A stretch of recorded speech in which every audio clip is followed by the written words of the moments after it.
Hello and welcome to another episode of the SC Playbook AFL podcast. My name is Dylan Bolch and we've got a massive show for you today, all things AAMI Community Series. I'm joined this afternoon by one of the best in the business. We've got Steve Nikolovski, coach of Lovesky FC, the 2021 Supercoach runner-up. Nico, how are you? G'day, Dill. Yeah, not too bad, mate. Just fresh off another cricket premiership, so albeit a washout and joint premiers, but that's okay. We'll take it. That's like when England won the World Cup a few years back. It was Yeah. yeah, Anyway, we're both undefeated the whole year, and the game was right in the balance, so Yeah. who knows? And Supercoach veteran, the SC Bandit. Bandit, how are you? I'm good, thanks, Dill. Nice to see you, boys. I'd be coming back next week, Nico, if that was me. You can't have joint premiers. It's only vets, mate. Like, Okay, fair yeah, enough. Yeah, it's backyard cricket, basically. yeah, fair enough. No, going well. Nice to have some footage to talk about, some proper stats, which is what we love. It'll inform the decisions we make about our teams for round one. So yeah, looking forward to diving in. Yeah. Nico, quickly, Ed Sheeran. Yeah. Saturday night, it was a good show. Yeah, I enjoyed it. It was a bit sweaty, but it was well worth the money. We're in a good spot. Yeah, enjoyed it. Nice one. All right, let's get talking footy. Bandit, you can kick things off with Carlton and Geelong, which was a Wednesday night primetime game. Let's start there. We do love midweek footy. I mean, Thursday night footy has become a regular part of the fixture, so I wasn't mad about having some footy on a Wednesday night. But yeah, I had the job of reviewing this game. So I'll start with Carlton. I mean, the big story out of Carlton was Jagger Smith, wasn't it? Just an absolute lock. Had a really impressive performance. I think it was 37 touches, was it? Kicked a goal. Just looks like he'll be an absolute must-have. I think he's in 80% of teams at the moment. He's the most owned player in the game. Not sure what the 20% that don't have him are doing. He's Is that the most ever? Like, I don't think I've ever seen numbers that are pretty close. I reckon Nick Dacos in his first year would have been similar. Yeah. And Sam Walsh might have been the same, I reckon. Yeah. Just with those really hype rookies tend to attract the big numbers. But yeah, I can't remember seeing anyone with an 8 in front of their name, especially before round one. That's pretty unheard of. So yeah, he's a must have if you are one of the few people who don't have him. Definitely make sure you get him in. Sam Walsh was quite good as well. Albeit copped a bit of a knock early, but still managed to play through, scored 133 Supercoach points from 68% time on ground. So I know there's lots of coaches out there who are keen on him, but albeit that round 2 bye is probably the sticking point with him and whether you're willing to kind of cop that early days. Yeah, it goes to show, like, the club's gone out and given him an 8-year deal. They've obviously, seen that he's moving pretty well and perhaps, he's going to be getting over his back trouble. So, yeah, he looked really good. Fit. Yeah, it looks like he'll have a good season. Cripps and Hill were both solid without being amazing. They kind of just went through the motions a little bit. Cooper Lord's probably one to watch as well. Young player, had 10, not 10. He had I think it was about 12 CBAs on the night. So it looks like there's a bit of a role for him there. Certainly one to watch for draft players, I reckon. If you're playing draft, could be a nice pick up in the midfield. He's a great team player. Like the Blues love him. Always does the team first thing, so I think his role is pretty secure in that sense. I think he frees up the likes of Walsh and Hewitt and Cripps to sort of do the offensive stuff as well. Just takes a load off a bit. Pitnet was still the main ruck for the Blues. Liam Reedy still had 10 CBAs and scored okay. I think he had about 58 points on the night. Probably would have scored mid-60s. He had a shot on goal and missed, so if he kicked the goal, would probably got a little boost there. So he's definitely still in the mix, I think, if you are looking for a bench option. But I think if you are looking at that price, McAndrew at the Crows is probably in front in that race, and we'll obviously talk about Adelaide later. But I think that's the way I'd be leaning at the moment. For the Cats, they had a much more competitive side out there last week compared to the match sim they had against the Hawks the week prior, where it was pretty much a bunch of AFL players and a couple of the AFL guys. Max Holmes cruised around, looked pretty good. Wasn't kind of the central CBA midfielder that we've seen him play in the past, but just kind of did enough, took a kick in and just kind of roamed around and did what he liked. Tanner Bruin was the big watch. 27 disposals for 97 Supercoach points. Had a CBA role and also found the footy a little bit in the back half as well in general play and had a few marks. So yeah, he's a really interesting one at 270 odd K that lots of people are starting to bring into their teams. and he's certainly under consideration for me as well, as lots of those sort of 200 to 300k. Not rookies, but mid prices are. I think for lots of people, there's quite a few options for us to look at. Yeah, Nico, if you're picking Young, Parrish, can you pick Tanner as well? It's probably one too many, I think. Yeah, I mean, can you trust Tanner's role? Is he going to get that, week in, week out? I'm not so sure. So, yeah, I think I think there's probably a couple of guys who are a bit more cemented in their role ahead of him. So, yeah, he's not one for me at the moment. But, yeah, I'm watching closely. Yeah. Really liked Lawson Humphrey's game as well, actually, off half back, 97 Supercoach points, and looks like he might be starting to transition into the sort of distributor role that we've seen kind of Tom Stewart have and a couple of other guys back there. Just another draft diamond in the rough that the Cats have kind of nailed out of nowhere when no one else was kind of looking. They've just gone and found probably a guy who's ready to play half back for him for the next 10 years, probably. So he looks like another draft option as well if you're playing draft. Probably not for Classic. I don't think he's probably going to average enough to be worth starting in Classic. But, yeah, certainly one for the draft players.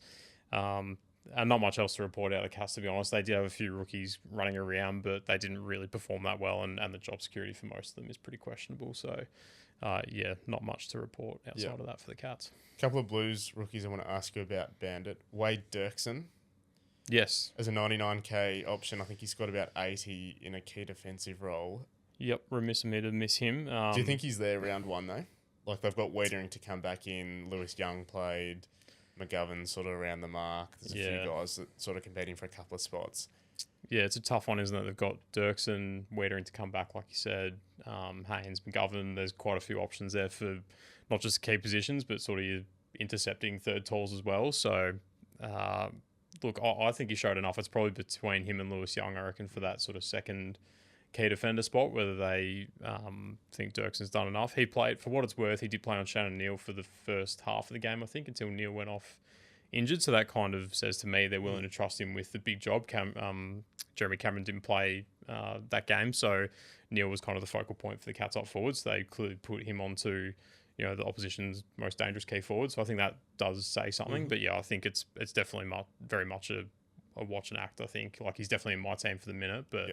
That could change if he's not there for round 0 and round 1. They come in handy, don't they, these 99k boys? Big time, yeah. Harry Dean is another backman that is sort of in the mix as a key position player. Supercoach-wise, I think we can put him off our scrub him as an option. He doesn't have the role to score well. I think didn't do enough on the night. Yeah. Took a nice mark, I saw. He did, yeah. Put that up for the socials.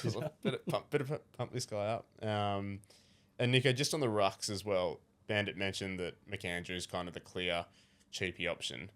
Can you pick Reedy as an R3, an F8, or as a flex option? Do you move McAndrew into flex? Yeah, I think that's what I've got. I've got McAndrew in flex at the moment. Whether or not I start with White as a loop player, Harry West did a good article, for us on the SC Playbook website, to suggest, that he's going to be a good loop player for the season with the amount of Sunday games that Melbourne have. So yeah, at the moment that's kind of how I'm rocking. I've got Reedy, in the forward line with the E on him in the first game to see how he goes. If he scores well, I don't know. Do you take someone who's just injured for a week or something and maybe put a 90 on field or something? So just little things to think about. But yeah, I think he's shown a little bit of potential. Yeah. Sydney and the Giants. Nico, take it away. Yeah, so I'm contributing this week. So I've got the laptop out, so I'm all prepared. So, they might as well have played this game at Wet and Wild on the Goldie. It was the Swans won, and they won pretty impressively. So it looks like they might be, as good as what we think they might, albeit the Giants obviously decimated with injury as well. So first thing I noticed was Grundy sort of jumping and moving around the ground really well. Scored 115 Supercoach points from 58% time on ground. So really good scoring. And if you extrapolate that, he's probably going 150, 160 for a full-time sort of game. That was against Madden, however. So a little caveat there. Obviously, Madden's not, generally a number one ruck. So, but he did look good playing that sort of extra mid. scoring well in transition, and he'll probably tackle more, during the season than what he did on the weekend, and get more points that way as well.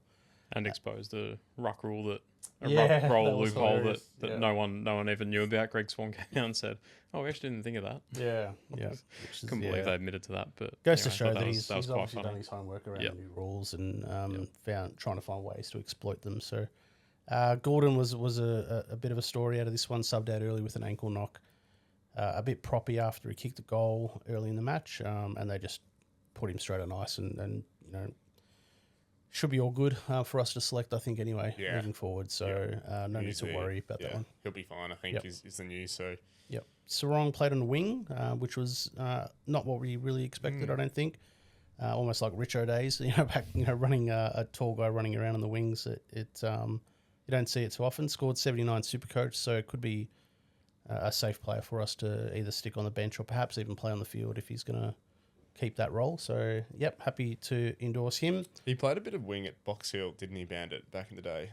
Yeah, he's kind of shifted around a little bit. I think that was part of the problem why he didn't find a spot at Hawthorn, was because he was kind of in between sizes, like 193, 194 centimetres. I think probably not quite big enough to be a proper key position defender at AFL level, but also like too big to be a small type as well, but has got a big engine. So, I think that role could suit him at Sydney. If he's in the best 23, I think that's a good role for him.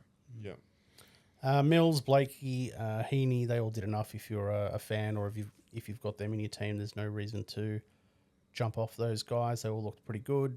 For the Giants, Toby Green was the big one, the big talking point out of the game. Played on ball for the majority, scored 101 Supercoach in 69% time on ground, and he looked good in there, as did Rouston. Obviously, they're struggling for a bit of cavalry in the midfield, so guys are going to step up, and it looks like those two are going to be the ones. So I don't know about you guys. I'm still on the fence with Toby Green. I don't think I'd be going there. He's just too valuable as a forward. I think, sure, he might get a month. He might even get 2 months as a mid, but at the end of the day, I think his prowess around goal is so important to the Giants that I'd be surprised if he played as a permanent midfielder all season. What did you make of Cornelio as a midfield option? Yeah, I just don't think he scores well enough anymore, to be honest. I think those massive ceiling games we've seen from him in the past are in the review. So I'd be surprised if they sort of came out again. I think his best footy's probably a little bit past him. I agree. Old, but It does sound like, just on the midfield discussion as well, it does sound like Finn Callahan's probably more likely to be good to go for if not round 0, then certainly for round 1. I think they interviewed him at 3/4 time, I think it was, on the broadcast of that game, and he sounded pretty positive that he was going to be thereabouts for the early games. So I think Green is potentially just keeping that role warm for him, whether it's one game he misses or none. I think Callahan's going to be the main guy. I'd love to pick Callahan, but I probably can't do it. You probably can't. He's had a little interruption. I'm in the same boat. I'd love to pick him as well, but I think just with the little niggle he's had, I think it's probably a pass at this stage. Ash was solid in the defence as usual, so no reason to jump off him if you've decided to, go a bit unique and go that way. Whitfield, 57 Supercoach in only 46% time on ground deal, so not very quiet. Scoring well. The Twitter police came out and hounded you for that one. But he took some kick-outs, and he looked like he's going to be a solid pick. So you're paying up for him, but I think he's going to be a 1-2 punch with Ash coming out of defence there, and they should both score really well, I think. So, that was pretty much all I took out of the game. Yeah, yep. Anything else you wanted to add on that one, Bandit? It's a very good start from Nico. I don't think I've got anything else to add. Should do this contribution thing more often, mate. Yeah. Should actually watch some footy. Smash them out a little bit, Alrighty, Bandit. We've got Brisbane and Gold Coast up next. Yes, that was me, if my notes want to cooperate. Yeah, so hot game this one. I thought I watched most of this game. We know these two teams don't like each other particularly much, and it did get a bit spiteful towards the end. Jed Bolter, I know, got a week. I know, I think it was Joel Jeffrey might have copped a bit of heat for a little late hit as well. But I think he must have got off, because I didn't see anything about that. But I did see Walter got a week for a bit of a late bump on one of the Brisbane youngsters. I'm glad you pronounced it and not me, because I would have butchered that. But yeah, good quality game against two teams that are obviously going to be near the top of the ladder this season and competing for the flag. So good to get a decent hit out for both. In terms of Brisbane, they did rest a lot of their first choice team, like no Zorko, no Andrews.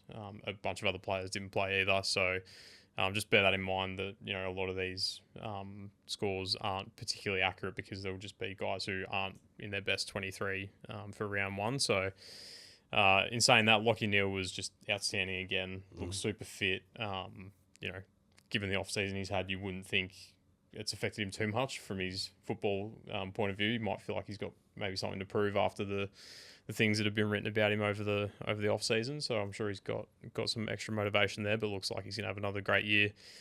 Zach Bailey just adding dollars to his new contract by the game at the moment. He does need to work on his finishing though. Kicked 2 goals, 3 again. That's a theme, I reckon, with him. Yeah, he has become a bit of a point kicker, like I said last week, rather than a goal kicker. So yeah, he does need to iron that out a bit. The main one that I was interested to talk about was Kitty Coleman. 58 Supercoach points from 83% time on ground. It seems to me like it's still a risk-free pick because his ownership's so high, but I'm not sold. I'm not sold at all. I think there's a lot of players that have gone past him now from those mid-price options. I think he's down the list a bit now for me. Yeah, I think his ceiling's going to be capped in the role that he's got.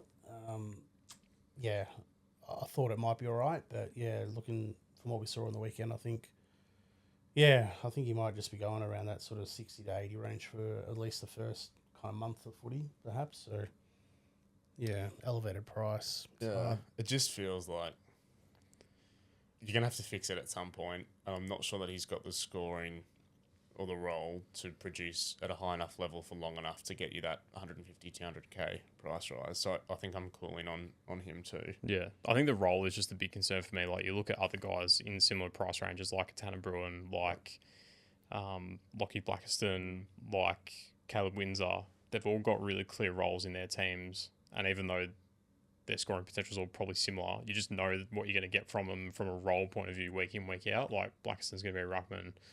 Windsor's going to play midfield at the Ds. You know, there comes a certain level of scoring floor with those roles. Whereas with Kitty, like, if they throw him forward, if they throw him back, like it could just be different every week. I think with him, and that's the thing I'm a bit concerned about. With almost him and Link McCarthy are probably going to just make each other non-picks, just because they're kind of sharing the role. And if you think about Brisbane's halfbacks, they've got Zorko, who's done it for years. Darcy Wilmot's meant to go to another level this year, and Jasper Fletcher's another outside player that they certainly like a lot. So yeah, I think I'm off Coleman for now. Yeah, I didn't really have much else out of Brisbane, to be honest, just with so many stars out. What did you think really of McCarthy? Talk about. He was okay, but again, I think similar discussion, like you said, Nico. Just I think the role's a bit sus, and I think his job security is a bit sus as well. He's definitely given he's missed a season, he's definitely going to be on the fringes. Yeah. Especially if he's not playing forward, and they've got so many other forward options with Charlie Cameron, Kyle Lohmann, Zach Bailey. We've already talked about, like, they don't really need him forward of the ball anymore. So I think they've maybe tried to retool him a bit over the off season just to kind of find a position for him in a position where they maybe don't bat as deep. But yeah, I can't see him playing 20 games for the year, for example. I just don't think he's going to be that kind of player anymore, unfortunately. Just one other Lions mentioned, Hugh McCluggage, I thought was really good. Only played a half, so that score of 90 odd, he would have gone big. He's a proper player. He's a seriously good player. Yeah. Will Ashcroft was the same, was on pretty reduced minutes. I think he had about 58% time on ground. But yeah, they were clearly just sort of topping him up for the real stuff. Yeah. In terms of the Suns, Christian Petrarca was the main CBA player for them with no Rao. The role's pretty good. I think we all sort of know that, especially with Rao being out up to sort of the first 3 or 4 games. That role's going to be pretty juicy, but I think I'm just happy to fade him and just pick him up a little bit cheaper at some stage. Like, he has a habit of kind of dropping a poor game here or there, and we should be able to get him after the mid-season buy a little bit cheaper, I think, than what he is at the moment. So who's your F2 if it's not Petrarca? Are you still on Cozzy Pickett? Yeah, I'm still on Cozzy at the moment. Yep. Norrie Anderson was fine, lots of CBAs, but didn't really get out of second gear. Another guy who had pretty low time on ground and was clearly just kind of going through the motions a little bit. Leo Lombard, from a rookie point of view, I thought was excellent. 78 Supercoach points from 82% time on ground. We can lock him in as a bench option up forward. He looks strong. Like he's just looks like a really robust sort of young player. I think looks like he's obviously had some injury issues last year. I think he had a shoulder reco, but it looks like he's used the off season to really kind of build that body back up and be ready for a proper crack at breaking into that 23 for Gold Coast. He's like tough as nails. Like I think he's got a background in martial arts of some description. So he's certainly, in terms of being ready for AFL, I think he busted his shoulder last year in a tackle. Like he was going 100 miles an hour. Yeah. I think he could play every game if he stays fit. Yep. Jamari Hagen was good without being amazing. Looked a little bit slow to get into her early days, but didn't really, and was struggling to find the footy a bit. But when they actually did kind of open the 50 up for him, got on the end of a couple of nice leads, and they really looked to kind of hit him up on those. So I think he'll play early with Walter being suspended now. I think that spot will be his for the first couple of games at least.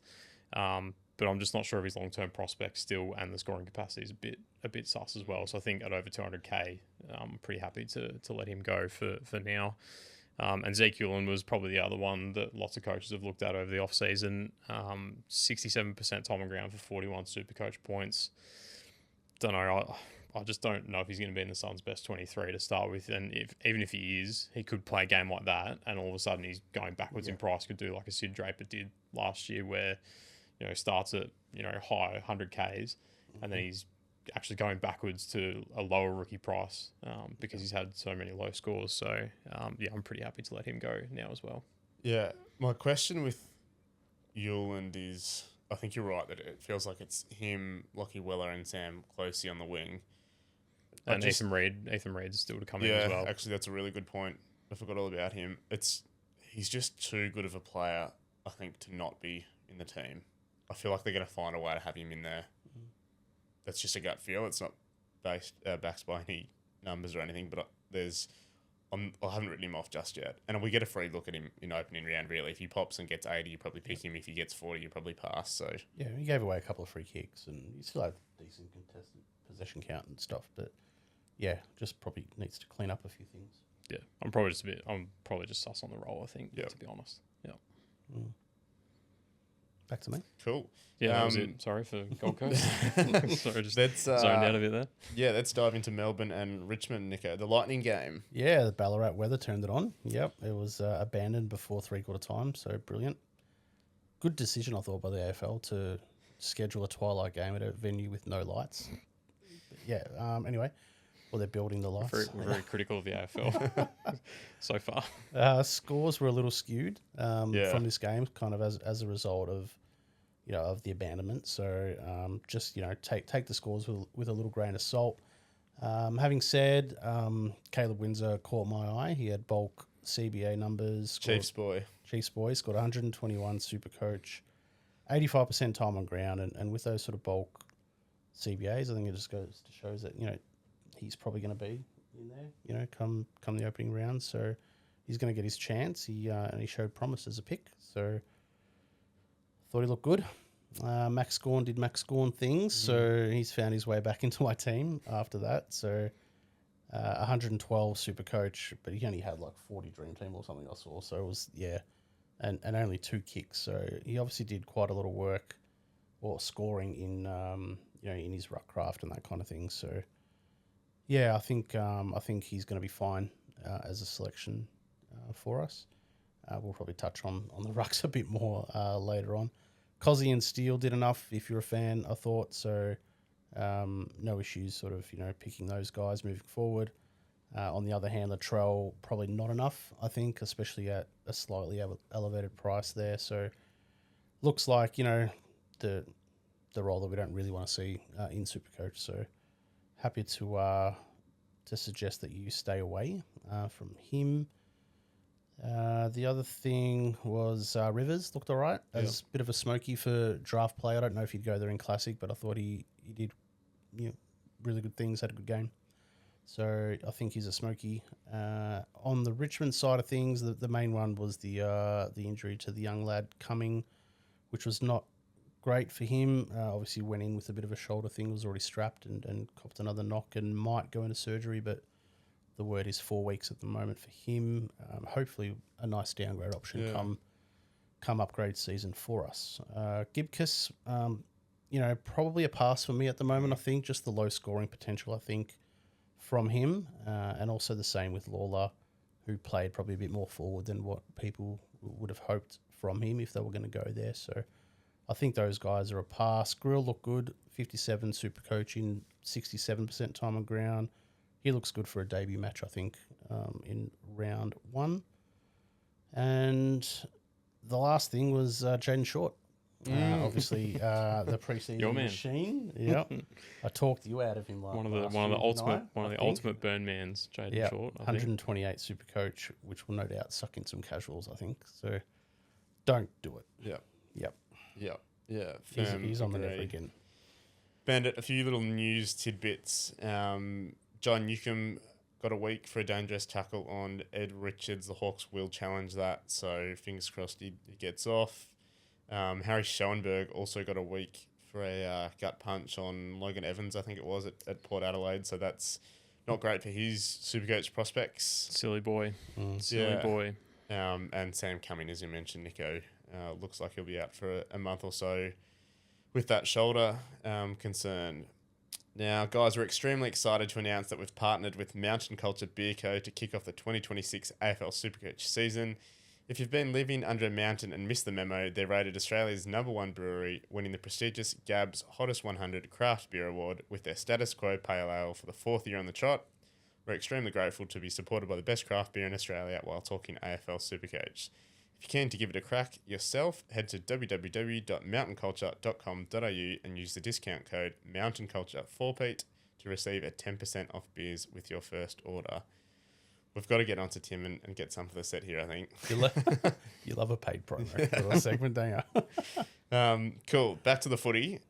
Western Bulldogs versus Hawthorn. I've got that game. As a Hawthorn fan, I was a little bit concerned by what I saw.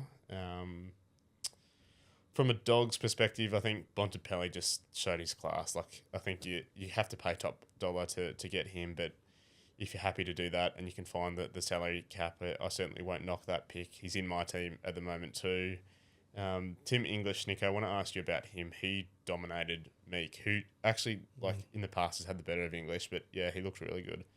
Yeah, he was solid around the ground, extra mid, the type of scoring potential we want to see from a ruckman, I think, especially in the uncertainty, in the ruck line that we have. If you can pick a guy who's going to get a lot of the ball and hit the scoreboard like he did, kicked a couple of snags as well, and makes no pushover. So yeah, I think it was a very, very encouraging signs from him. I don't have the numbers in front of me, but are there injury woes and concussion problems that he's had in the past, are they a factor, do you think? I don't think so. I think that was like two years ago where I didn't pick him one year because I was like, if he gets a tap on the head, he's going to be out for 2 weeks. Seems like he's sort of past all that. Yeah. And yeah, I've got no issues, with picking him at the moment. So last year he played 23 games for an average of 111. Year before was 22 games for an average of 108. And in 2023 he played 23 games for an average of 128, which is the year he sort of burst properly into the scene. So yeah, injury-wise, that's pretty clear. Yeah, and I think these new rules could help him as well in comparison to everybody else. Yeah. So yeah, I think he'll either sort of stay where he is or improve, where a lot of others are going to decline. Lockie Jakes played at half back again. Some people were thrown by the score of 44. I think that role will be there. It just might mean you play him on the bench or emergency loophole him early doors. But I think he'll be there round 1 or opening round. I think he's a pretty safe rookie Bailey pick. Dale's a test. Yeah, I think they'll both play. So I think it'll be Dale, Jakes, and Buderick. I'm pretty confident in that. Something I think would have to change between now and then. Joel Frazier had limited CBAs based on what we sort of thought. I think at 428,000 or whatever he is, I think we can probably scratch him. Another one of Chiefs boys. Yeah, I don't think I'd be going there Fraser anymore. I was willing to be open minded and get him in if the role was good, but yeah, he hasn't shown enough in the match sim and now in the proper hit out to be worthy of being picked. I don't think they've just got so many options. Like they've got Bontempelli, they've got Ed Richards, who are both stars. Liberatore's still, a pretty handy player. Matt Kennedy's way ahead of him as well. Matt Kennedy had the second most CBAs of any Bulldogs midfielder on the night. Sanders is another one. Running around as well. Yeah. So it just feels like there's too many mouths to feed there for him to be a confident start, I think. So pick him in draft formats, no worries, but probably not for Classic. And a couple of small forwards, Cooper Hines and Artie Jones, both scored in the 60s. I think they'll both be there round one, and they'll probably pick one of them alongside Cody Waitman and Riley West when Waitman's back. So you'll probably get a month out of both of those guys. It's just a question of who can lock down that spot. Arthur Jones is pretty cheap, isn't he? Yeah, they're both 109. Hines is 149, and I think Arthur's Jones 119, is 119. So mid forward too. Be handy. Yeah, I don't mind it. Been in the system a long time. I think he's been on the Dogs list for 3 or 4 years now. Yeah, hasn't really cracked it yet. So who knows? Maybe this is the year that he cements his place. Yeah. And we get a look at him in opening round. So if he does well, you pick him. If he doesn't, you probably pass. John Newcombe, who did get a week ban, was by clear Hawthorn's best midfielder. I thought. I'm a little bit worried about the depth that Hawthorn have through there. Connor McDonald is the one that's sort of been touted as a guy that'll get some more midfield minutes. I don't know that it's worth your time from Supercoach perspective. He just hasn't shown enough, I don't think, to make him worth a 380 odd price tag. He went at 40% disposal efficiency as well, which is that common for him? I think that's a knock on a few of our guys, to be honest. That they're not great users. Like you look at McDonald, Josh Ward's been guilty of hacking it up a bit in previous years. Connor Nash isn't a great user either, very much a bash and crash player. Yeah, I couldn't be picking him in Classic. Yep. No way. Sam Butler's another one to look at from a Hawthorn perspective, but I think the price tag's a little bit too much. He's 197 odd. He's going to be so hit and miss as well. Like he might kick 2 or 3 goals one week and look great, and then the next week he's not going to get near it. Not at that price. Worth the price tag. Who's this Noah Mraz fella? So he's a key defender. He played for Tom Barras, who missed with the back problem, I want to say. He'll be straight out. He'll be straight out if Barras is fit. I think he'll probably come straight back in if Barras misses any time. But I wouldn't pick him from a Supercoach perspective. Unfortunately, St Kilda and Essendon Bandit. Yes, over to me again. Don's first. I mean, the real story of the day for them, I think, was Lockie Blackiston in the ruck. Started like an absolute house on fire in the first quarter, was jumping all over everyone.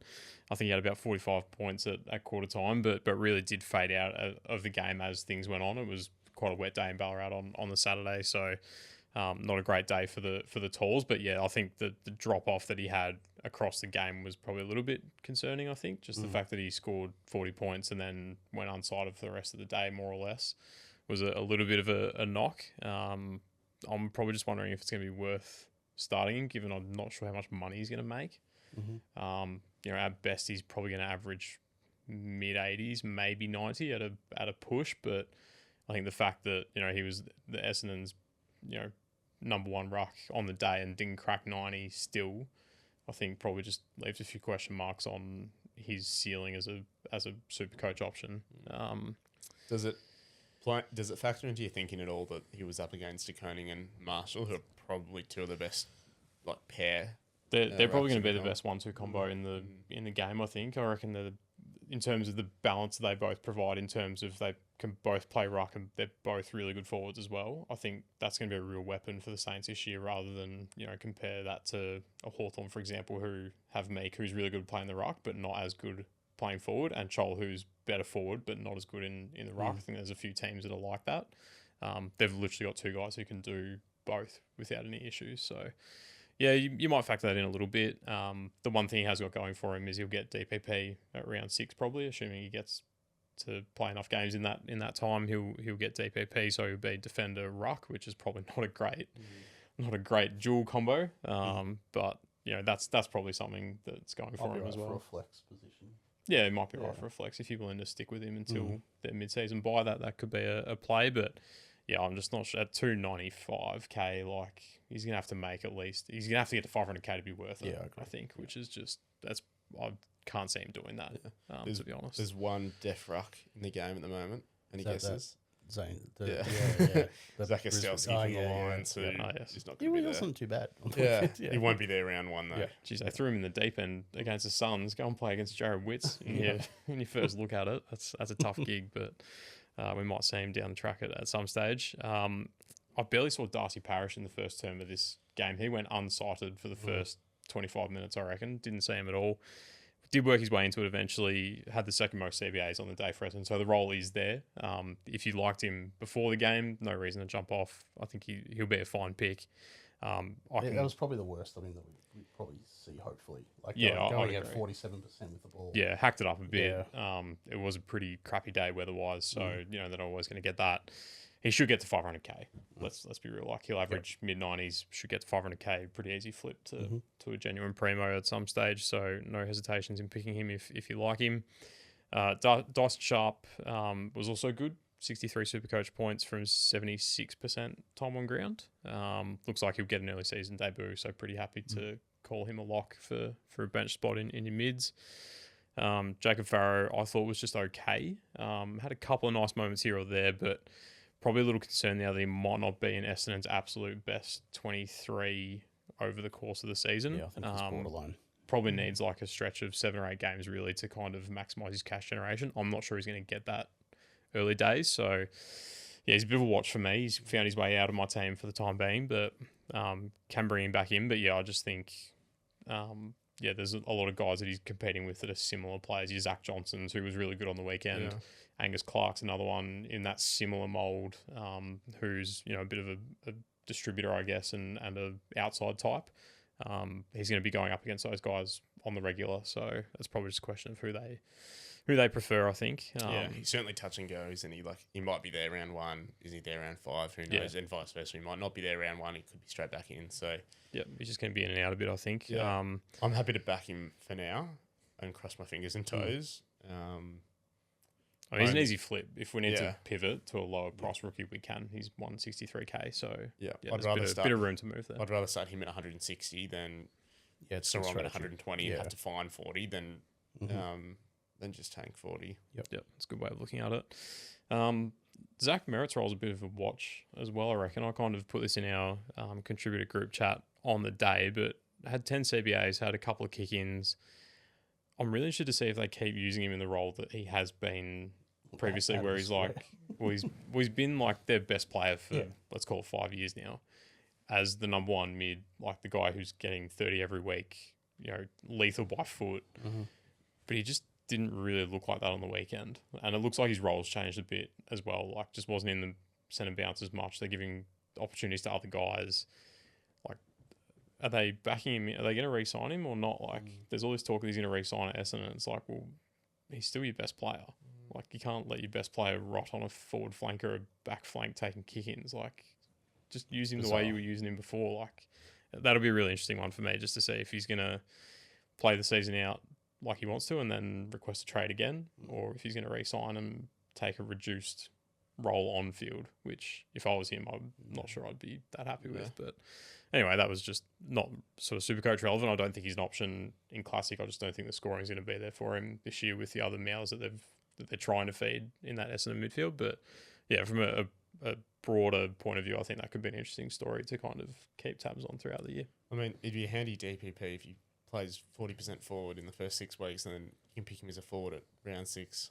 Yeah, he's traditionally been a guy who finishes seasons pretty strongly as well. So he's always been a bit of an upgrade target. So I think it was a bit reversed last year, but historically, he's been that type.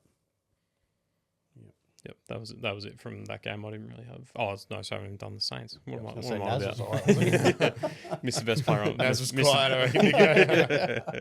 Careful, you've already put the kiss of death on one player. Like you said, Desire Wanganeen Miller are just unreal. Was clearly the best player on the ground. 28 touches, 4 goals. If you want to pick him, no reason why you couldn't. I think he's a great pick, even though he's going to be expensive. He's probably going to be expensive all year, so may as well start with him. Could he be regarded as the best player in the comp by the end of the year? I think it's too early for that discussion right now, but I think he could very much be in that sort of talk by the end of the year if he has another year like he did last year, or if he has a full season of the way he played in the back half of last year, I think he'll be right up there, to be honest. With the early bye, I just need one poor score or one like 80 or something. Yeah, you're just like death riding him for a 90 or something like that, just to get that in the price cycle for a while. Have a game where he kicks 4 points instead of 4 goals or something. Yeah, he really can play anywhere. Like we've seen him play at half back to start his career. He's obviously went through the midfield in the back end of 2025, and then he played at the goal square and kicked 4 goals. So, yeah, I've got him in at the moment. I've had him all pre-season. I think I'll keep him. Yep, he's found his way into my team as well. Jack Sinclair was elite off half-back, had a stack of the ball in a very friendly Supercoach role. I think didn't have any CBAs on the day, so it looks like his role is going to be pretty much primarily half-back as a bit of a transition player for the Saints this year. If he stays in that role, he could be pushing D1 status, I reckon, by the end of the year. We've seen him average, big numbers in the past in that role of half-back. 852 metres game. Yeah, I think he had like nearly 40 touches and like 33 of them were kicks. Yeah. Like that is just gold for Supercoach. He had a stack of marks to go with that as well, because they're clearly looking to give him the ball in transition like that, because he's one of their better kickers. So, yeah, I probably couldn't start him and Naz together, just because I think the buy's a bit of an issue. But, yeah, he's 100% an upgrade target at some stage, and probably one that you'd look to prioritise, I think, because he's going to be pretty expensive through the whole season, I think. He's probably one that you'd look to get in as soon as you can, like even if you have to pay $600K on a trade. He's probably one that I'd look to prioritise. The rucks, TDK and Marshall, I thought were both pretty good. The scoring wasn't sort of amazing for both of them, but they just share so evenly that I think that's probably going to be the case for them throughout the season. So unless one gets hurt, I don't really think I'd be looking at either of them from a starting point of view. In saying that, if they both get DPP later on, then that's 100% a different discussion. But I think just the way it's set up at the moment, I'm not looking at either of those two guys particularly closely. Big ticks for Sam Flanders and Mateus Philippou. If you liked them before, no reason to jump off. They should be locks in your forward line. Both have plenty of CBAs. That's going to be the role they'll play for the Saints. So, yeah, get those two guys in. And Jack Carroll I thought was pretty good as well. Didn't find a stack of the footy, but did some nice things as the game went on, and hopefully has a good performance in round 0 and kind of locks himself into that role for the medium term, because I think there's definitely some cash to be made out of him. Yeah. What do you make of Marcus Windhager?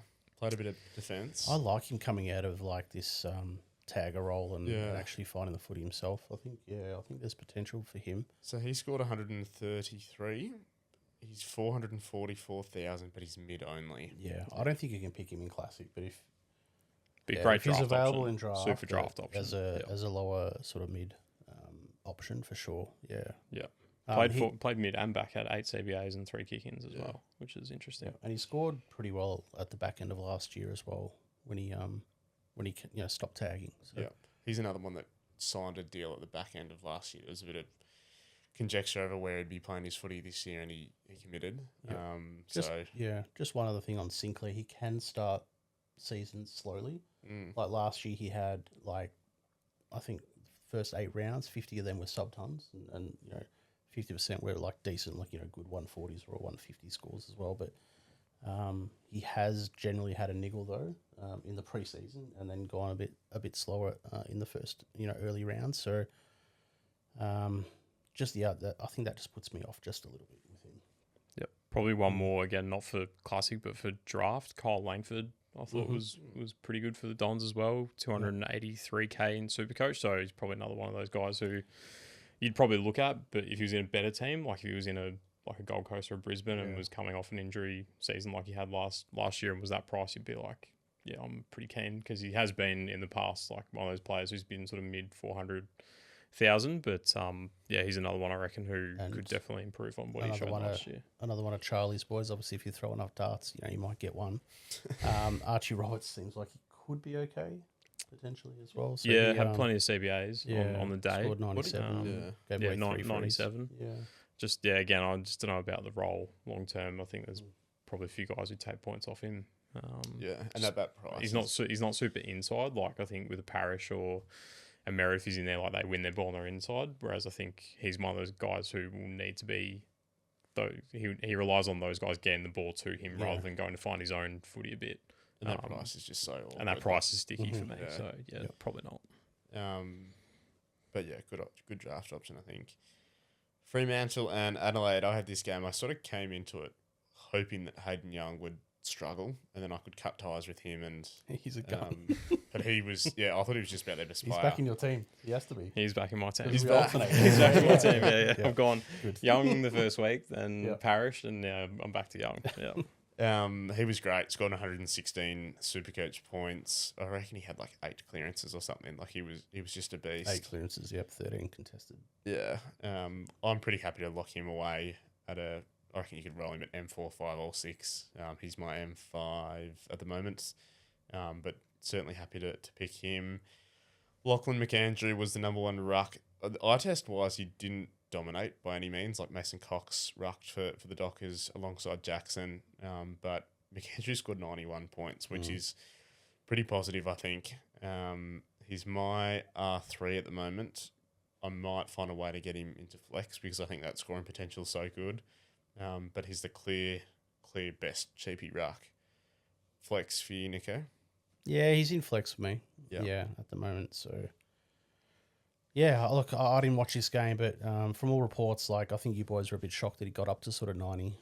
You know, looking back at the comments during the game. So, I mean, he only, moved the ball forward 34 metres, for the whole game, but he's obviously, scored well in other parts of the game with 6 tackles and that kind of thing. So yeah, he's he looks like he could be okay at R2, but I've been burnt too much for It's way too risky for me. He's a flex for me as well, but yeah, I think R2 is probably a bridge too far. There's a lot of based on the chat we had last week with no rookies really ever done it in recent Supercoach memory to start at R2 and then be half a season keeper, for example. Too risky for me. Every team I see at the moment, he's at R2 pretty much. Yeah, I think I'm happy to take that on. Yeah, me too. Yeah. It does look as though the Crows will pick Toby Murray as well as the second sort of backup ruck over O'Brien to begin with anyway. So good signs for McAndrew. Bandit, I want to ask you about Luke Jackson and the role that he played. You had some thoughts on that for sure. I thought he looked damaging and he looked as though he was going to be a threat every time he went near it. But do you want to talk about his role? Yeah, I mean, the stats are a bit misleading because he kicked 1 goal 3 on the day. So if he kicks 4 goals, all of a sudden he's probably up near the top of the point scorers from a Supercoach point of view, and we're talking about him as, do we pick him at R1 or R2? Like, that's probably the discussion. But I think with Mason Cox in the team, we saw how Fremantle want to play Luke Jackson when the real season starts. They want to play him as a mid. They don't want to play him as like their starting ruck. Like, he'll obviously still go in there and do a bit of ruck work when he needs to, when Mason Cox or Sean Darcy need a break.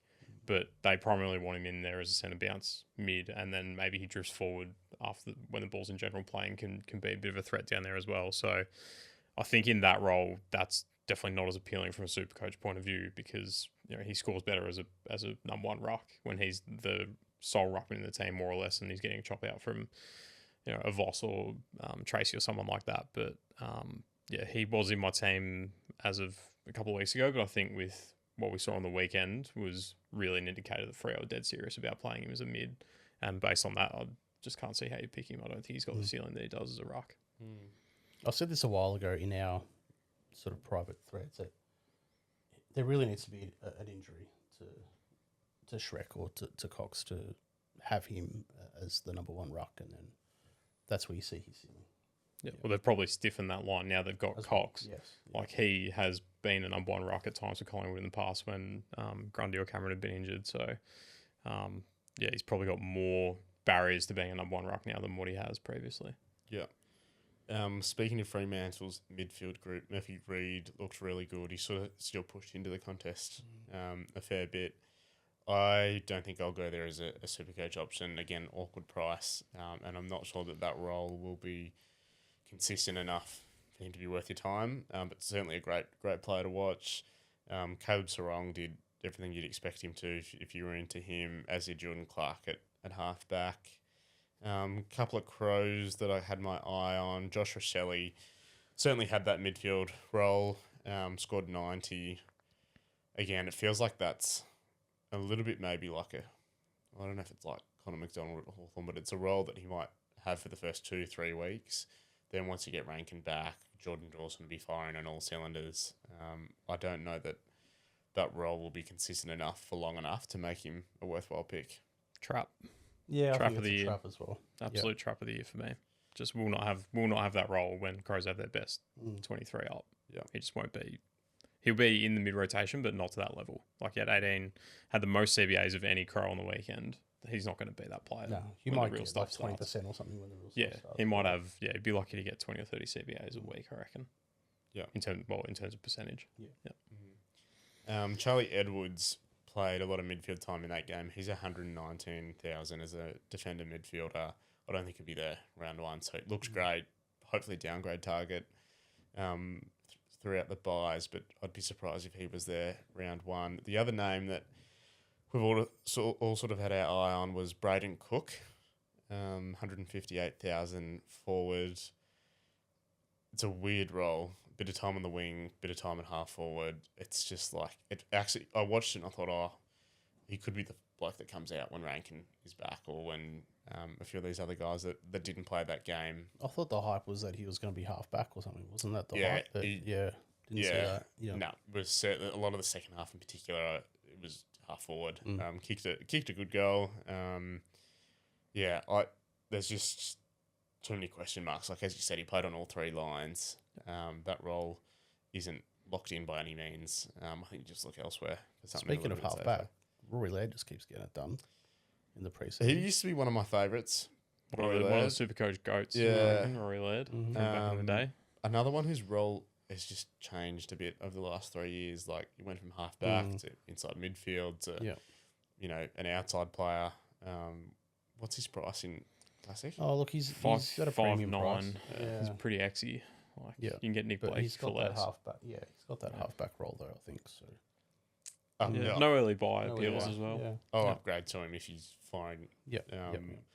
I prefer to start Naz albeit at 60k more. Connor Rosie will touch on soon. He's great. Blake, as you mentioned, Whitfield, Ash. Like there's a few guys ahead of him, I think. Any concern around Andy Brayshaw? He hasn't really set the lights on fire. You're spot on. He hasn't set the lights on fire. Do you have the CBA numbers for Brayshaw? He had, bear with me a second. He gave away 2 frees. 78% time on ground, 15 CBAs for 69 Supercoach points. I wouldn't. Still had 22 touches on the day. Yeah, I wouldn't be too a lot of handballs though. put off. Like at the end of the day, these are practice games. Like I think we've touched on a few times that the super primo guys are just going through the motions a little bit. Yeah, and once round one hits, he's bang into 4th, 5th gear. Yeah. I do think, though, that there are so many bodies in that Fremantle midfield now. Brayshaw, Sarong, Jackson, Hayden Young, Murphy Reid, Erasmus, Johnson, these guys. Like there's 6 or 7 blokes that are vying for this midfield time.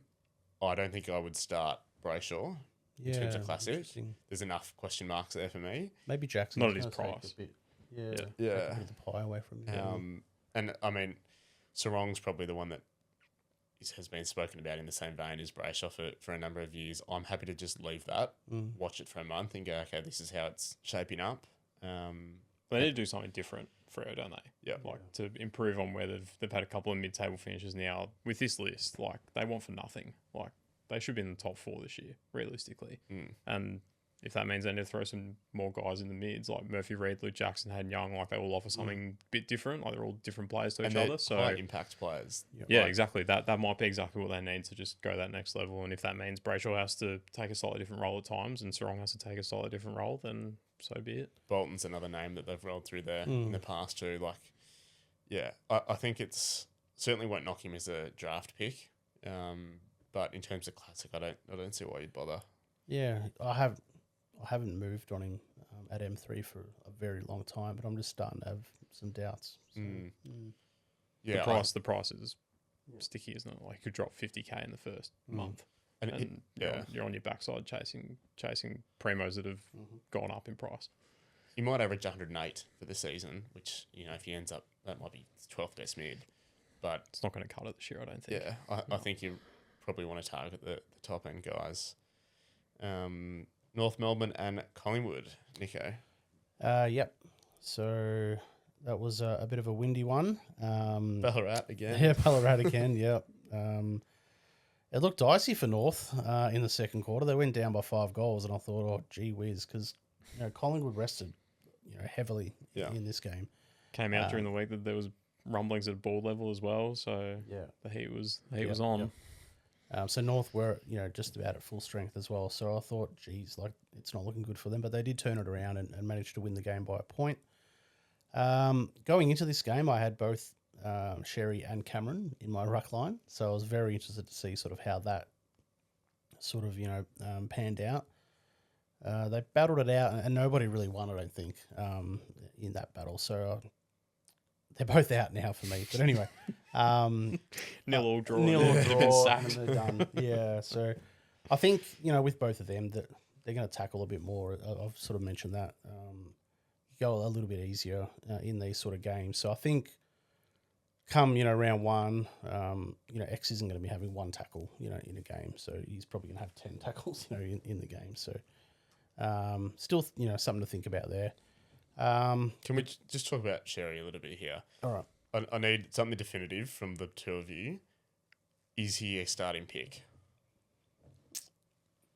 I think it's really close between him and Grundy and who's the other guy that I've got? Tim English. I think if you're going two primo rucks, it's a gut call. I think it's all pretty close. I'm not sold on X, even though we have been in the last couple of years. I don't know. He's obviously he's played in the Origin game. He's come out and he played the game straight after that as well, and then he's gone in. So he's had quite a bit of footy. So maybe he's just going around in first gear rather than second gear. But I don't know. I'm just not sold. And I would have thought that you'd sort of up the ante a little bit the week before you start round one, especially a guy like Xerri. And like the heat was on in that game. Like, Bandit.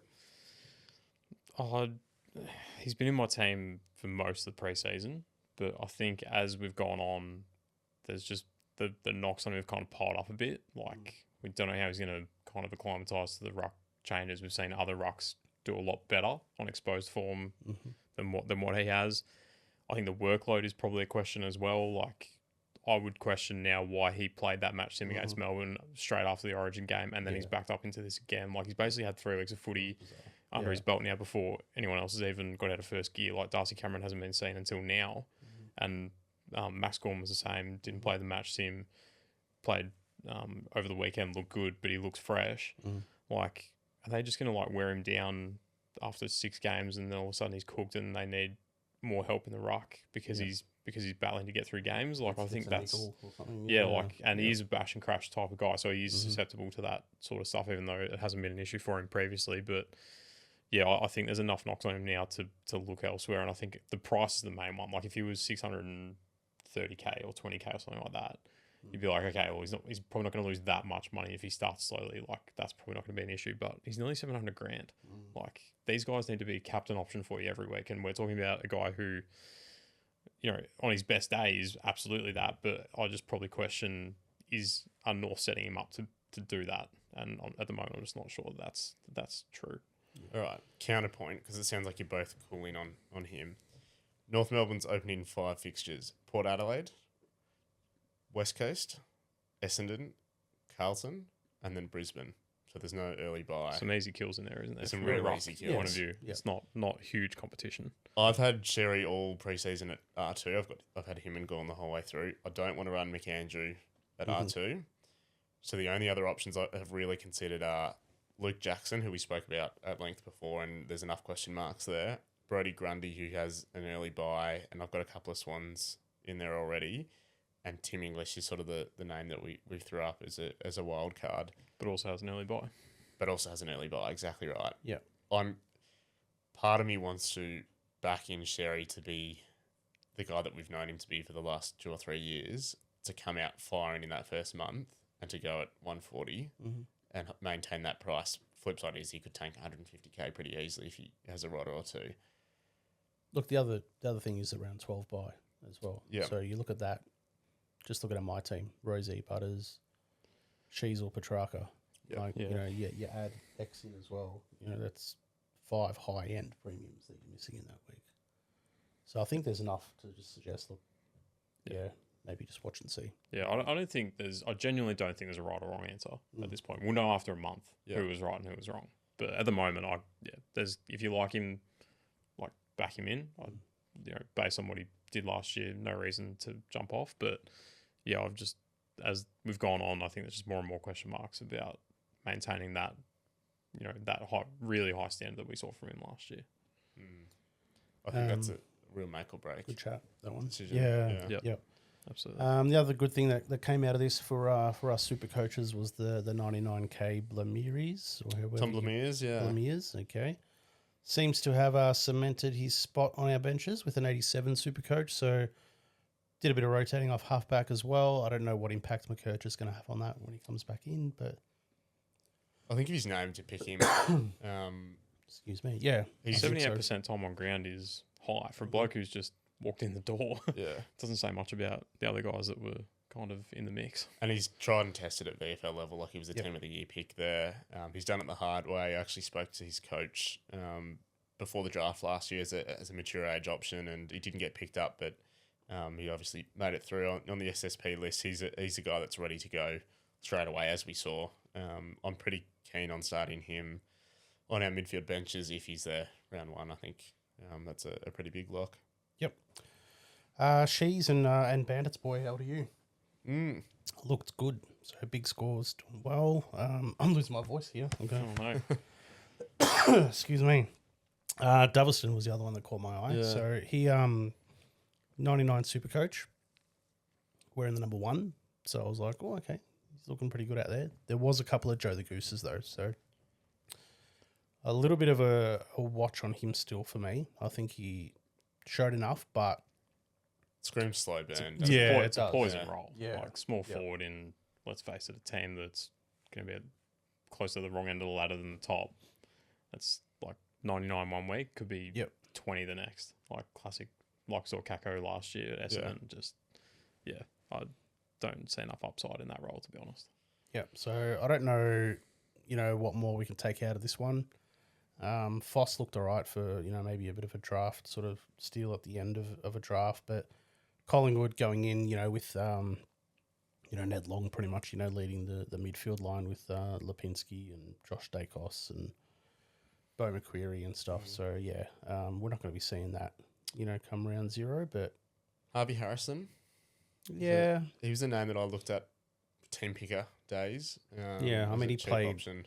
80% of the game and only scored 25. So Joel Cochran looks like a bit of a good goal. Bit of a bolt from the blue as well. Yeah. Like there's some talk now that with Howe and Moore unlikely to get up for round 0, looks like he might be in line for a debut, which could be it could be promising. Although the news that I saw, coming here into studio was that Moore might be okay come round 0, but we'll see with that one. But yeah, he kicked one from 50 like into the wind, and it was a significant wind too, and went almost post high. So that was pretty impressive. But yeah, I don't think we can take too much more out of this one. He's got a really good tank, Joel Cochran. I think he came first or second in the 2K time trial in his draft year, so certainly ready to go from that perspective. Our last game of the AAMI Community Series was West Coast and Port Adelaide, the good old Sunday night game. The graveyard shift. Yeah, I must say split screening that and Max was an interesting watch this week. Zach Butters, Connor Rosie, you've got to pick them. I don't think there's any qualms from either of you guys on that. No, get him in. Certainly need those two boys. Todd Marshall was a guy that we'd earmarked earlier in the preseason. He had that role in defence that we expected him to have. Scored 85. I think he's going to be there round 1. Yep. I'm pretty keen to pick him as a forward rookie, even though he's playing in the back line. Again, he'll get that DPP come round 6, so pretty keen on him. Devon Robertson at the Eagles will play round 1. He had a pretty prominent CBA role. Speaking of CBAs, if you're not following Bandit's work on Twitter, he's posted all the key stats, Supercoach scores, price, position, kick-ins, CBAs, time on ground, all the good stuff that you need to know about. So if you're not involved with that, take a look at that. It's some pretty good work there from you, Bandit, so get amongst it. But yeah, Dev Robertson I think is a lock. I'm pretty keen to start him on field too. Yeah. The roles there. which is good. Josh Lindsay, our man, looks great at halfback too. I think he's probably going to be there round 1 as well. They had a couple of guys not play, your Brady Huffs of the world sort of thing. I think he's done enough throughout the preseason to get a look in, so I'm pretty keen to pick him at 122,000. Tom McCarthy, Nico, I know you were big on him last week. Cooled a little bit. Yeah, I have, just based on the fact that West Coast just might still be really bad. I think they will still be really bad. Yeah.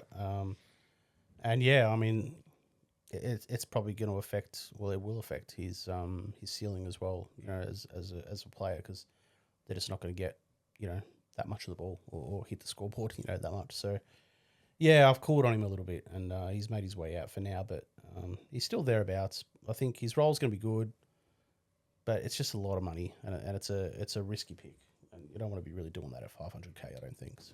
Yeah. Especially if others are going top end guys, Nazaya, Sinclair, Whitfield, Ash. They're not that far away, are they? Really? Yeah.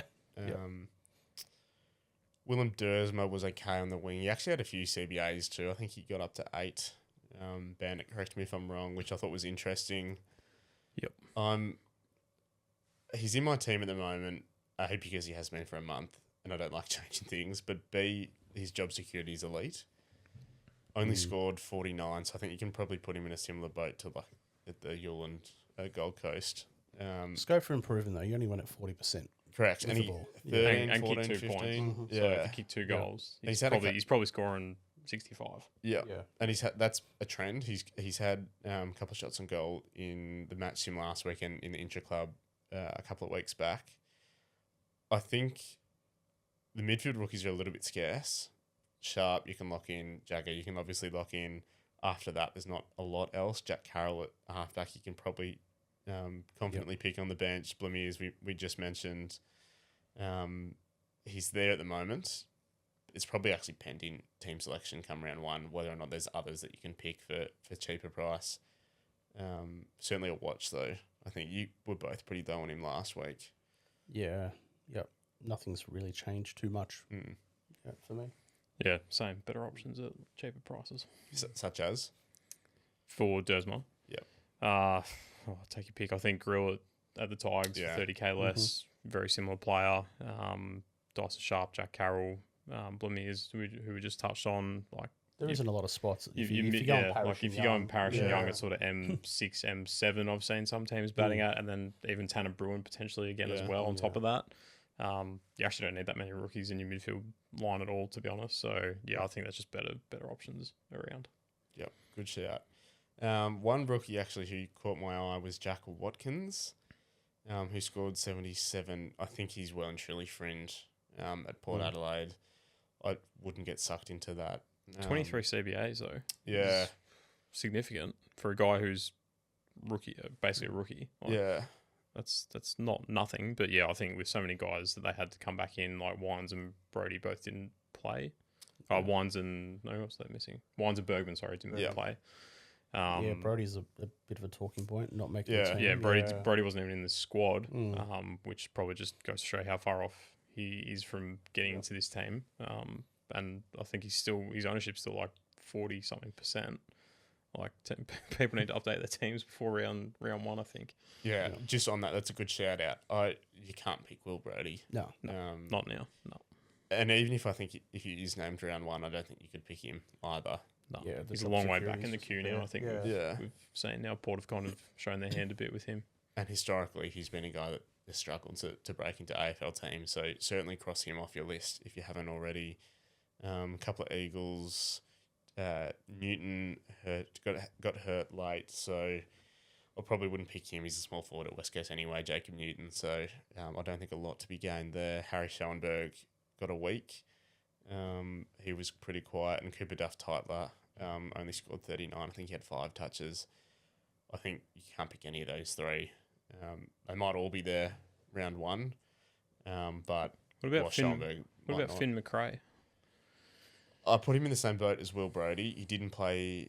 He wasn't in the starting A team in the intra-club 3 weeks ago. Certainly didn't start in the match sim 2 weeks ago. I think he was a one of those guys that played lower time on ground. Certainly wasn't first choice anyway, and then albeit he had a good outing on the weekend. There's just too many question marks there. He's another guy that's been in the system for a few years. I feel like if you're going to bounce, you're going to bounce already. Some people might go Robertson's in that same boat. I think he's different because the Lions have, the best midfield in the comp. They've got 6 guys. When he's tried to get out, he tried to get out the year before. They said no.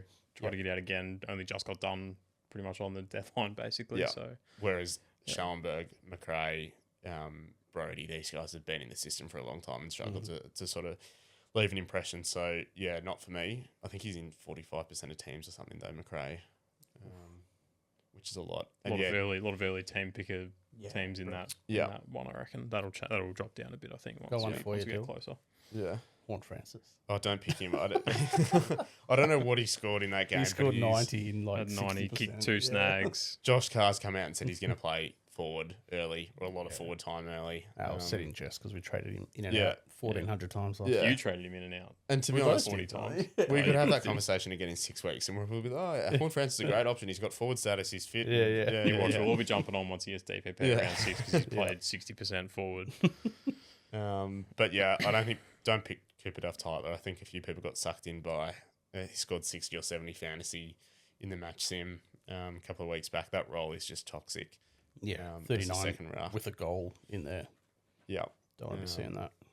Don't go there. Any other practice game call-outs? Nope.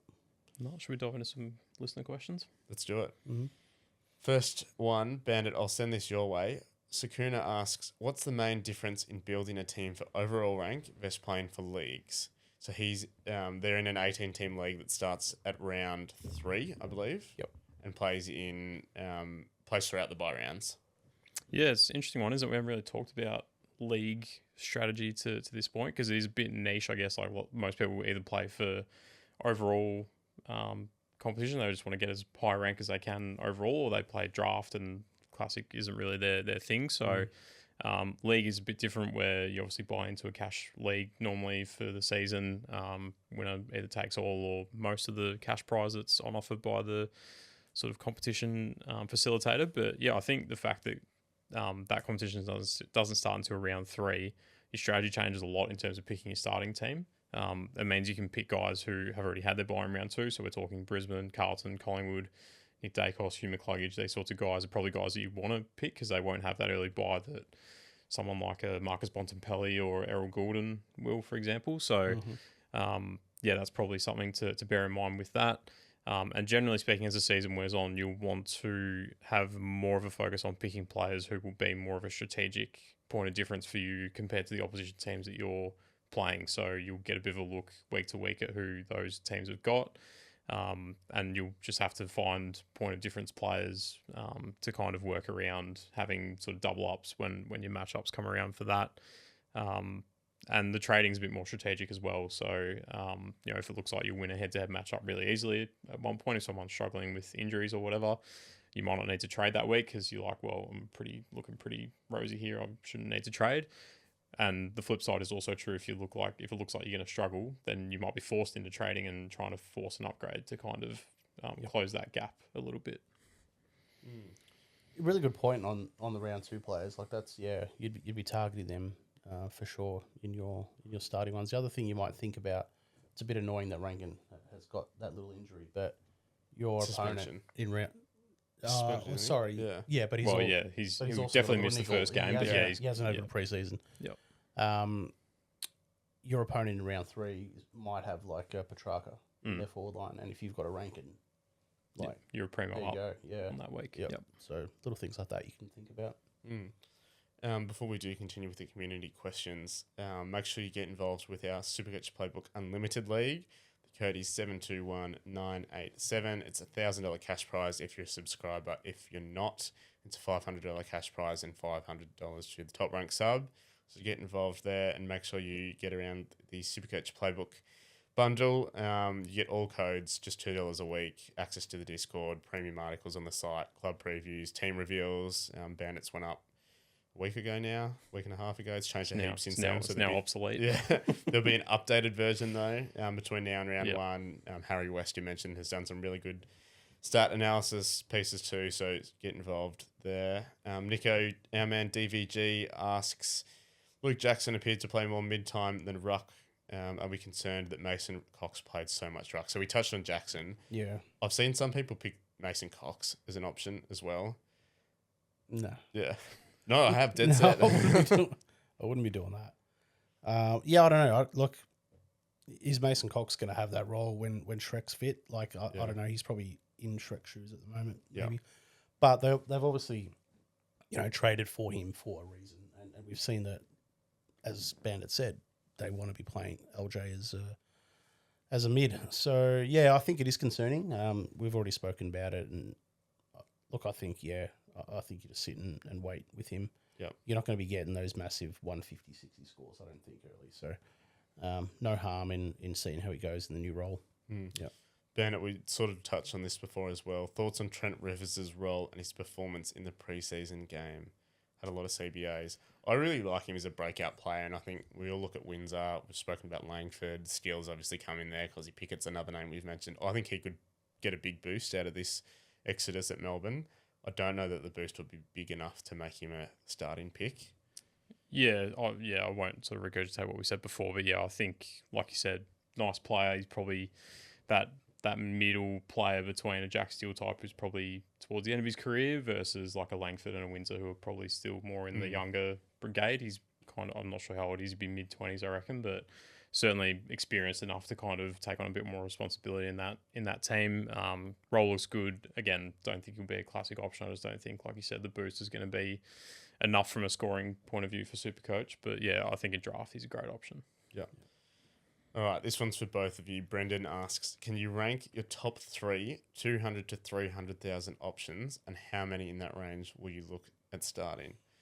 Bandit, I'll start with you. It'll be 0 over here, I reckon, but... No, I've got one. Have you? Yeah, well, 1, maybe 2. Maybe, pretty heavy maybe. But I think if I was ranking them, I'd have Windsor pretty clear number 1 at this stage. I just think, as we sort of talked about before, the role needs to be really sustainable. I think that will be for him. He's going to get plenty of CBAs, and he's got the leg speed that Melbourne really need in there to complement like a Steele and a Langford and those sorts of guys. So, yeah, I think he's definitely the number 1 seed of those mid-price guys. Blackiston, I've got number 2. Just again, I think the role is really good for the early stages. Again, I just probably question how much money he's going to make out of that just with his scoring ceiling. But I think based on what we've seen from him, he's clearly the number 1 ruck. So if you like him, there's no reason to not pick him. And then I had Coleman and Bruin as sort of a tie for number 3. I think the scoring is maybe a little bit of a question with Kitty, maybe less so with Bruin if his role is going to be exactly what we saw in the preseason game. But I think you're just taking them on trust a little bit more, I think, than the other 2. And also, I guess, a bit of an honourable mention to Harry Ralston and Connor Butterick as well, who are clearly best 22 players in their respective clubs. But again, I just question the scoring a little bit and whether they're going to make enough money to kind of justify being worth it. But I've got Windsor in my team at the moment. Bruins in there at the moment as well. But, that's probably rookie dependent. If I need to fix some bench rookies and go up in price to a couple, he's probably one that would come out. Yeah, I've just got 1 at the moment, and that's Windsor. But, yeah, I mean, I don't think you can go Lawler. I'm not sold on Blackiston. Seen Buku Karmas's name, up a little bit. I think that's just a flash in the pan, what we saw on the Don't weekend. do that. Definitely not. So, yeah, I mean, like with these guys here, I reckon you could take a punt on one of them, maybe 2. But like at an absolute push. Three's too many, isn't it? Because you're relying on them, like, they're not all going to pop at the same time. No, exactly. They just never do. So if you do hit the one that does pop, yeah, happy days. Great. Yeah. Or if you pick, the guy that is maybe a little bit more, and then you can jump on the guy that does pop come round 3. I think that's probably the way to go. But yeah, no, I don't, maybe Tanner Bruin is thereabouts, but yeah. Yeah. Kitty's out for me as well. Yeah. We've touched on, so yeah. Yeah, I don't have any of those guys at the moment. I've got Dersma at 203. Windsor probably should be in there. I don't like that Bruin doesn't have DPP, and I think Coleman, there's too many alarm bells there. So Windsor's probably the only one I'm really considering. My thought process with all of these guys is I look at Lockie Blackerson, and I thought he was lucky to be playing last year. I look at Caleb Windsor, and I think he has a lot of flaws as an AFL footballer. He's young still. And Tanner Bruin, if you ignore last year, he's been around a long time and hasn't really. Yeah, he's averaged. I think his best average is like 73, and that was the year before. That was 2024, I think. Yeah, I look at all three of those guys and I go like, am I getting sucked into an hour of preseason football here versus for some of these guys 6 years of AFL football where they have battled? Like, it's not like this is a young kid who's getting a first crack, and it's not like it's a guy who's coming off an ACL that's been so good for so long. So I think that's something to think about over opening round is, are these guys actually good? Like, at football rather than like ignore the fantasy side of thing. Remember our little formula? What was it? It was like good role, player. Good player. Yeah, good player plus good role equals good pick. Yeah. But shit player plus good role equals shit pick. Yeah. Still. So, yeah. Just something to watch.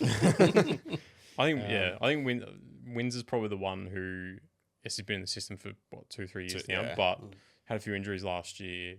New coach, they're willing to, I think, put some real time into kind of trying to see where he can get to. Yeah, I think that's the difference between him and like a Tanner Bruin type who hasn't really shown it to this point, albeit missed all of last year with external stuff. I think that formula was born from Zach Fisher. Yeah. Yeah. Very likely born from Zach Fisher. Yeah, possibly. Yeah. Well, on that note, make sure you get involved with all that Supercoach Playbook intel that we've got going around, and we'll see you all next week.